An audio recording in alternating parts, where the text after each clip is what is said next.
علاش القوه ديال الدوله ما تتبانش في السلطه المعنويه ديالها اللي كتجعل الناس يمشيو يصوتوا ملي كيقول لهم الملك؟ اسمع لي. علاش القوه ديال الدوله ما تتبانش في السلطه المعنويه ديالها اللي كتجعل الناس يمشيو يصوتوا ملي كيقول لهم الملك سيروا تصوتوا وما كيمشيوش يصوتوا؟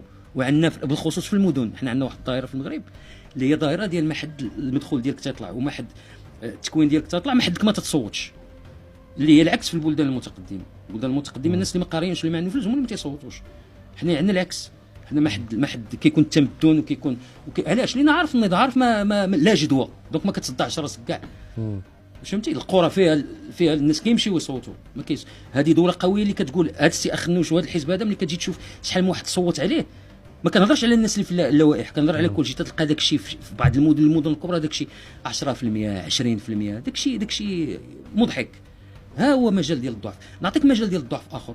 حنا عندنا واحد المنظومه ماليه ومنظومه بنكيه، 30% ديال الاقتصاد ديالك بالكاش. عرفتي شحال الكاش كاين في البلدان المتقدمه؟ اقل من 10%.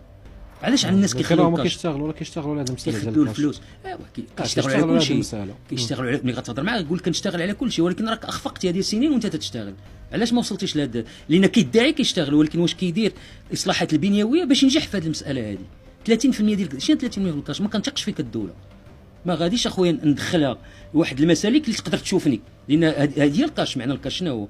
هي الفلوس. ما كندخلهاش في المسالك ديال البنكيه اللي كيستعمل الكاش في مسالك وحدين اخرى. المهم انت فهمتيني. دونك المشكل ماشي غير في المؤسسات، حتى المشكل كاين جزء منه كيتحملوا الشعب المغربي. لا شوف، انت غتخرج ديال القضيه ديال عندنا داكشي اللي كنستحقوا، لان هذه ديما تتخرج ديال الا عندك هادشي تستحقوا.